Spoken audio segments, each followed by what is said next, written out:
কি প্ল্যান বানালি রে ভাই, পুরাই কড়া। হু হু করে হেসে উঠল সবাই। সুফিয়ান হসপিটালের বেডে শুয়ে শুয়ে সিগারেট টানছে। এক পাজা ধোঁয়া উড়িয়ে বলল, এ তো সবে শুরু, সামনে কি হয় দেখতে থাক না। অমিত বলল, এতে না হয় বিয়েটা ভাঙলো, কিন্তু নদীর বিয়ে কি তোর সাথে ওর বাড়ির লোক দেবে? সুফিয়ান কুটিল হেসে বলল, দেখ না এরপর কি কি করি। রানা বলল, যাই বলিস ভাই, তোর দম আছে কিন্তু, আর বুদ্ধি তো আছেই। তাই বলে তুমুল জোয়ারদারের রুমে মেয়ে ঢুকিয়ে দিলি? আবার হাসলো সবাই। সুফিয়ান অ্যাশট্রেতে সিগারেটের ছাই চেপে বলল, এখন খুকির বদনাম করতে হবে। খুকির হবু বরের তো বদনাম করা হয়ে গেল, হোটেলে নিয়ে মেয়ে নিয়ে ধরা পড়া। কোনো ছেলের সাথে নিশ্চয়ই মিস্টার হাসান চৌধুরী নিজের বাড়ির মেয়েকে দেবে না। চলো, এবার মুন্নিকে বদনাম করার পালা। দোস্ত, তুমুল তো বেল নিয়ে বেরিয়ে যাবে আজকালের মধ্যেই। সুফিয়ান হেসে বলল, ওকে জেলে রাখাটা তো আমার উদ্দেশ্য ছিল না, আমার উদ্দেশ্য ছিল ওর বদনাম করা। তাহলে নেক্সট প্ল্যান কি? সুফিয়ান বেডে হেলান দিয়ে আয়েশি ভঙ্গিতে বলল, এবার এবার মুন্নিকে বদনাম করতে হবে, যাতে কোথাও বিয়ে দিতে না পারে। তারপর আমি দয়ার সাগর হয়ে তার ভার বোঝা কাঁধে নেব। খিলখিল করে হেসে উঠল সবাই। সাব্বাস গুরু, এভাবে এগিয়ে যাও আর আমাদেরও দেখাও। আরে, আমি মন্ত্রীর জামাই হলে তোদের দেখবো না?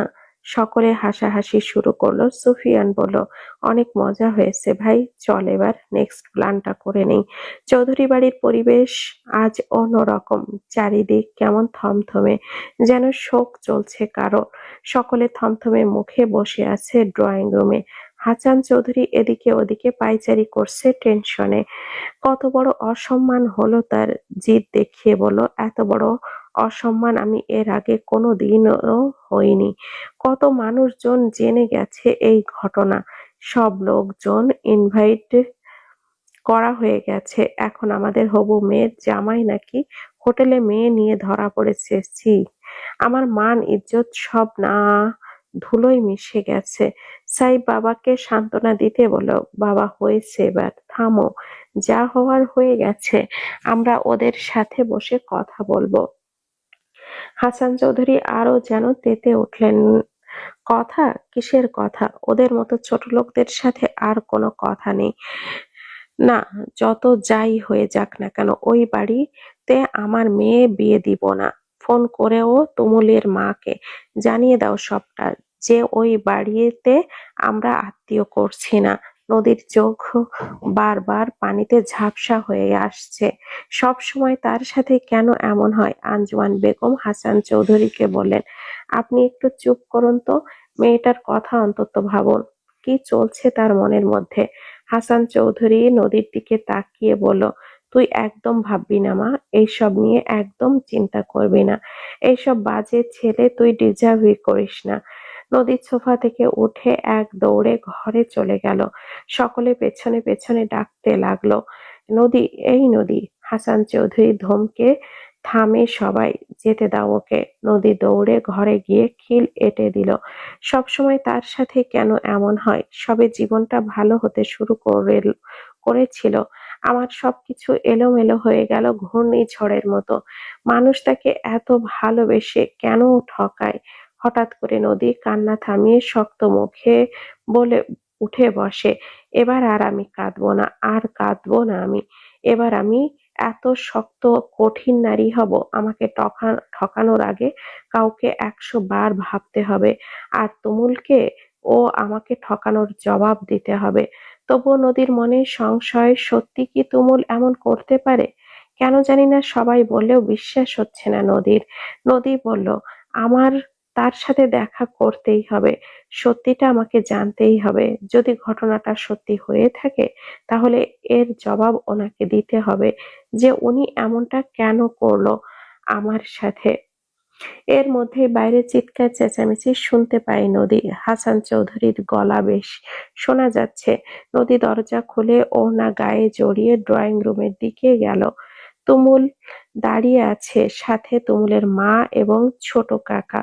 চৌধুরী চিৎকার করে করে বলছেন, কোন সাহসে আপনারা আমার বাড়ির চৌখাট মারিয়েছেন? বেরিয়ে যান আপনার চরিত্রহীন ছেলেকে নিয়ে। আমার আমরা আপনাদের মেয়েকে আইবুড়ো রাখবো, আমরা আমাদের মেয়েকে আইবুড়ো রাখবো, তাও আপনার ছেলের মতো চরিত্রহীনের কাছে তুলে দিব না।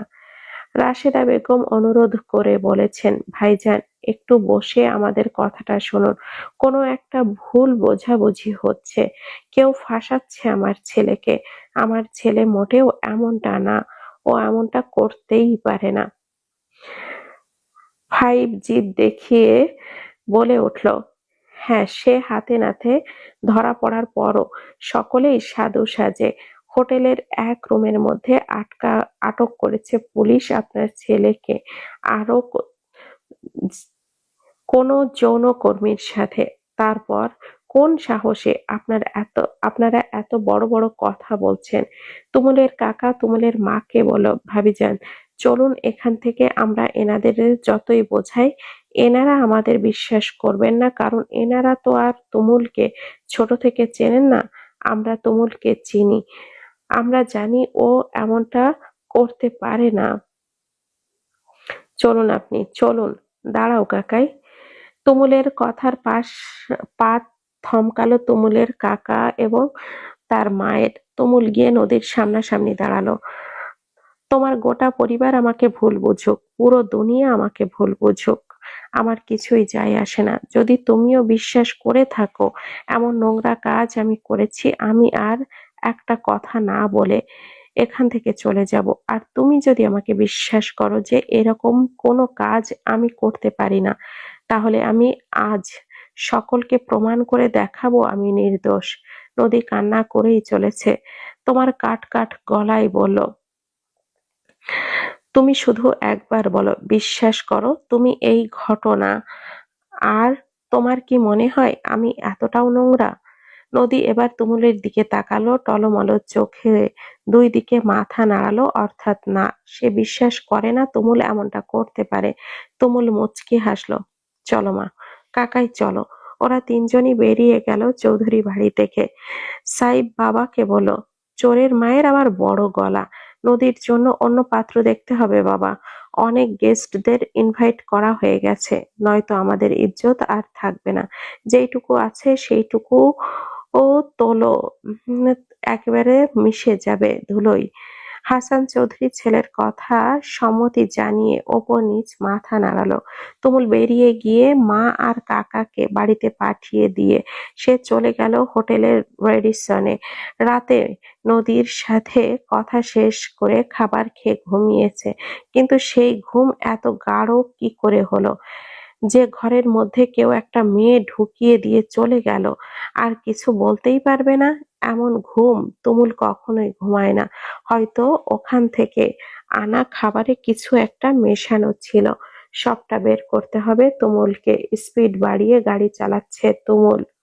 ফোন করলে ফোনে কল আসলো। তুমুল ফোনটা হাতে নিয়ে দেখলো নদীর নাম্বার। গাড়ির স্পিড কমিয়ে ফোনটা রিসিভ করে কানে নিল। বলো। নদী কাঁদছে, ফুপাতে ফুপাতেই কথা বলতে পারছে না। তুমুল গাড়িরই রাস্তার পাশে ব্রেক করলো দীর্ঘশ্বাস ছেড়ে। খুব আদুরে গলায় বলল, পাখি কেঁদো না, প্লিজ কেঁদো না, আমাকে 2টা দিন সময় দাও, আমি প্রমাণ করে দেব আমি নির্দোষ।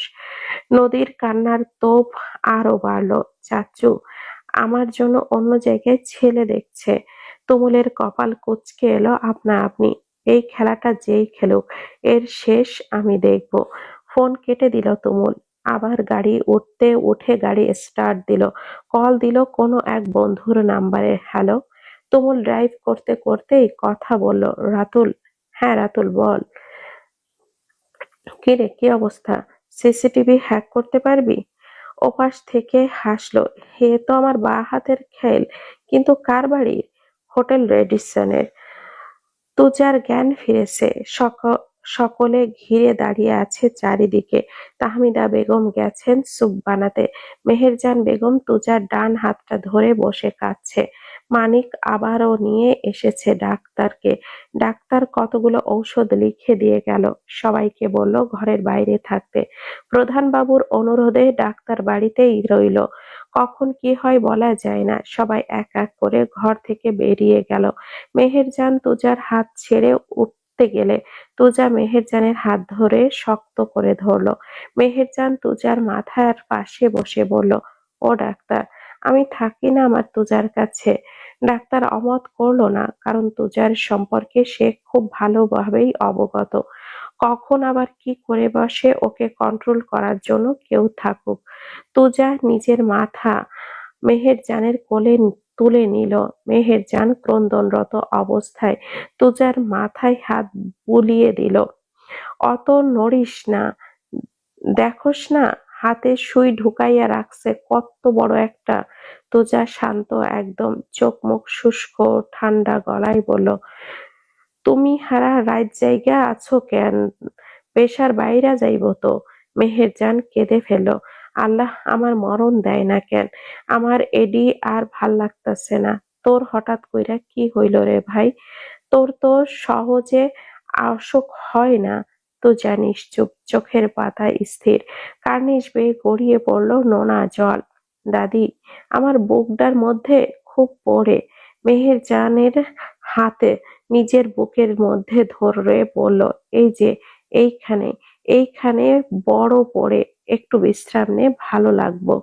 শুইয়া থাকলে আমার অসুখ বাড়বো দাদি। আমারে এগুলা খুইল্লা দিতে কও, আমি হাওরের পাড় দিয়া একটু ঘুইরা আহি। অহন ঘুরন লাগবো না। তুজা চেঁচাতে শুরু করলো, এই বালের ডাক্তার, খোল এইসব, আমি এসব পড়ে থাকতে পারবো না। তুজা হাতে থাকা স্যালাইনের লাইনটা একটানে খুলে ফেলল। সেখানো থেকে ফিনকি দিয়ে রক্ত ঝরছিল। উঠে বেরিয়ে আসলো বাহিরে। ডাক্তার বারণ করলো ওকে আটকাতে। তুজা বাইকে করে মানিককে নিয়ে গেল হাওরের পারে। কনকনে বাতাস তুজার গায়ে, শার্টের ওপর শুধু দেশীয় তাঁতিদের বানানো একটা শাল। চুলগুলো বাতাসে উঠছে। মাচালো বসে আছে, সিগারেটের ধোঁয়া উড়াচ্ছে। হঠাৎ মানিককে বলল, মাইনে মানিক্কা। জি ছোট সাহেব। তুজা বিরক্ত হয়ে বলল, তোরে কতবার কইছি ওইসব বালছাল আমারে কইবি না, আমারে ভাই কবি। আচ্ছা ভাই। তুজা সিগারেটে আরেকটা টান দিয়ে বলল, আমি মেলা খারাপ তাই না? মানিক হাসলো, কেডা কইছে ভাই? আপনি মেলা ভালা, মেলা ভালা। তুজা ঠোঁট বাঁকিয়ে মাথা নেড়ে বলল, না রে, আমি মেলা খারাপ। তয় আমি এত খারাপ আছিলাম না রে মাইনকা। আমি বহুত ভালা আছিলাম ছোট কালে। হ, মাই কইছে। আমি কেন এত খারাপ হইলাম কইতে পারোস? না ভাই। তুজা বাঁশের চটার মাচাল এর ওপর টান টান হয়ে শুয়ে পড়ল। আকাশের দিকে তাকিয়ে হাসে। মানিকের দিকে তাকিয়ে বলল, কিরে, শুনতে চাস না কেন আমি এত খারাপ হইলাম? মানিক বলল, আমার হনুন লাগবো না ভাই, কারণ আমার কাছে আপনারে খারাপ লাগে না, মেলা ভালো লাগে। যা, তোর কাছে দুঃখের কথা কইয়াও শান্তি নাই। মানিক ঢোক গিলল, ভয়ে ভয়ে বলল, ভাই ওই ছবিটা কার আসলে? তুজা আকাশের দিকে তাকিয়ে জোরে জোরে হাসলো, জ্যোৎস্না রে, জ্যোৎস্না, আমার জ্যোৎস্না, বিশ্বাসঘাতিনী জ্যোৎস্না। মানিক আরেকটা সিগারেট ধরিয়ে তুজার ঠোঁটে দিল। থাক ভাই, ওইসব বাদ দেন। মানিকের কাছে তুজার ফোনটা বেজে উঠল। মানিক বলল, ভাই, নদীবাবু কল দিচ্ছে। নদী সচরাচর তুজাকে কল দেয় না, এখন যখন দিয়েছে অবশ্যই কারণ আছে। তুজা উঠে বসলো। ফোনটা কানে নিতেই ওপাশ থেকে শোনা গেল নদীর কান্নারত কণ্ঠে, দাদা ভাই। কি? কে রে? এই নদী, কান্দোস কেন? কি হইছে তোর? খালি ক আমারে, আমারে তুই কইতাছস না কেন? নদী কাঁদতে কাঁদতেই সব ঘটনা খুলে বলল তুজাকে। তুজা তুমুলের ঘটনা শুনলো মনোযোগ দিয়ে। তো তুই কি করে এতটা নিশ্চিত যে ওই ছেলেটাই নির্দোষ? নদী কাঁদতে কাঁদতে জবাব দিল, আমার মন বলছে দাদা ভাই, ও কিছু করেনি, ও নির্দোষ। তুজা দীর্ঘশ্বাস ছেড়ে বলল, তুই একদম কাঁদবি না। আমি কাল আইতেছি ঢাকায়। ওই ছেলেরে করতে ও কইছে এইসব সব বাইর করুম, আর তোর বিয়ে আমি ওই পোলার লগেই দিমু। নদী একটু শান্ত হলো। বিয়ে হওয়াটা বড় কথা নয় দাদা ভাই, আমি চাই ওই লোকটা নির্দোষ প্রমাণ হোক, এতেই আমি খুশি। তুজা মুচকি হেসে বলল, আমার বোন যেইটাই খুশি আমিও ওইটাই করুম। সন্ধ্যায় তুমুল নিজের বন্ধুর বাসায় গেল। হ্যাক করে ফেলেছে রেডিসনের সিসিটিভি ফুটেজ। তাতে দেখা গেল 3টা 56 মিনিটে দুজন মুখোশ পরা ছেলে শাড়ি পরা সেজে গুজে থাকা মেয়েটাকে নিয়ে ভেতরে ঢুকছে। তারা হোটেলে চেক ইনও করলো রিসিপশনে, তারপর 3rd ফ্লোরের দিকে গেল। রাতুল 3rd ফ্লোরের সিসিটিভি ফুটেজ চেক করলো। সেখানে একজন স্টাফ তাদের কিছু একটা দিল, সম্ভবত সেটাই রুমের ডুপ্লিকেট চাবি। আর তারা রেকর্ড করে নিল সবটা। ছেলে দুজন মুখোশ পরা থাকলো, মেয়েটা ছিল খোলামেলা। এই মেয়েটাকে খুঁজে বের করতে হবে। তুমুল ভিডিওটা পুলিশ স্টেশনে নিয়ে গেল। ওসি পুরো ভিডিওটা দেখে বলল, আমরা অত্যন্ত দুঃখিত তুমুল সাহেব, তবে অপরাধী নিশ্চয়ই শাস্তি পাবে। তুমুল রেগে গিয়ে বলল, কোনো প্রমাণ ছাড়া, কোনো কারণ ছাড়া হুট করে কেউ একজন বলল আর আপনারা একটা পদক্ষেপ নিয়ে বসলেন। আমার সমাজে যে মানহানি হলো তার দায়ভার কে নেবে? দেখুন সাহেব, আমাদের দিক থেকে আমরা একদমই সম্পূর্ণ ঠিক ছিলাম, তবে আমরা এখন সবাইকে জানিয়ে দিতে পারি যে আপনারা নির্দোষ। তুমুল আর রাতুল সেখান থেকে চলে এলো। রাতুলকে বাসায় নামিয়ে দিয়ে তুমুল চলে এলো চৌধুরী বাড়িতে। সবাইকে ডেকে সেই ভিডিওটা দেখালো। চৌধুরী সাহেব বলেন, হতে পারে কেউ তোমার সাথে শত্রুতা করে এমন করেছে। যাই হোক, বুঝলাম তুমি নির্দোষ, কিন্তু আমি যেটা একবার বলেছি, আমরা তোমাদের সাথে সম্পর্ক করতে পারবো না, ক্ষমা করিও আমাদের। তুমুল নদীর দিকে একবার তাকালো। নদী তুমুলের চোখে চোখ পড়তেই চোখ নামিয়ে নিল। তুমুল সবার উদ্দেশ্যে বলল, আসছি। আর এক মুহূর্তও দাঁড়ালো না। তুমুল দ্রুত পায়ে বেরিয়ে গেল চৌধুরী বাড়ি থেকে। যতদূর দেখা যায় নদী তাকিয়ে রইল, কিন্তু তুমুল একবারও পেছনে ঘুরে দেখল না। নদী নিজের ঘরে চলে গেল। যাক, একটা ব্যাপার তো মিটলো। তুমুল নির্দোষ প্রমাণিত হলো। আজ রাতটা ঘুম হবে নদীর। ভোর 5টা 30 মিনিট। নদীর ফোনটা সামনে বাজছে। নদী ঘুম ঘুম চোখে মোবাইলটা বিছানা হাতড়ে বের করলো। স্ক্রিনে তুমুলের নাম্বার দেখতেই চট করে উঠে বসলো। এত ভোরে ফোন করলো, আবার কোনো সমস্যা হলো নাকি? নদী তাড়াতাড়ি করে ফোনটা রিসিভ করে কানে নিয়ে বলল, হ্যালো, তোমার বাড়ির পাশের পার্কে অপেক্ষা করছি, বলেই ফোনটা কেটে দিল তুমুল। নদী ভড়কে গেল তুমুলের এমন ব্যবহারে। উঠে চোখে মুখে পানি দিয়ে চুল আঁচড়ে নিল সামান্য। মাথায় ওড়নাটা দিয়ে শালটা গায়ে জড়িয়ে আস্তে করে রুম থেকে বের হলো। বাড়ি বাড়ির কেউ কখনো ওঠেনি। সাবধানে ধীরে সুস্থে গেট খুলে বাহিরে বেরিয়ে গেল।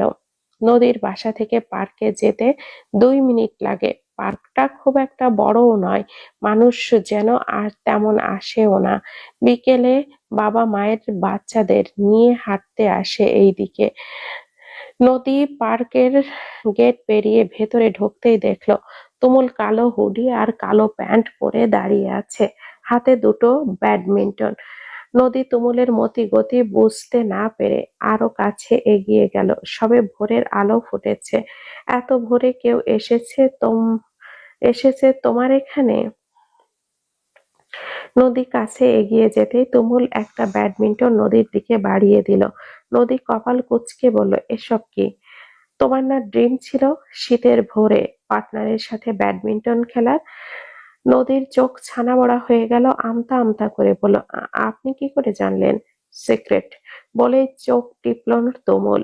হেসে ফেলল নদীও। তুমুলও হাসলো। নদী বলল, আপনার বাঁকা দাঁতের জন্য হাসলে আপনাকে আরো বেশি সুন্দর লাগে। তুমুলও মুচকি হেসে বলল, চলুন খেলা যাক। দুজনে ব্যাডমিন্টন খেললো তারা। নদী আজ ভীষণ খুশি। যেই স্বপ্নগুলোর কথা কখনো কাউকে মুখ ফুটে বলতেই পারেনি, সেইগুলো কেউ নিজে থেকে পূরণ করেছে। কিছুক্ষণ খেলার পর থামলো দুজনে।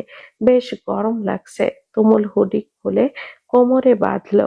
ভেতরে সাদা off white shoulder T shirt পরা।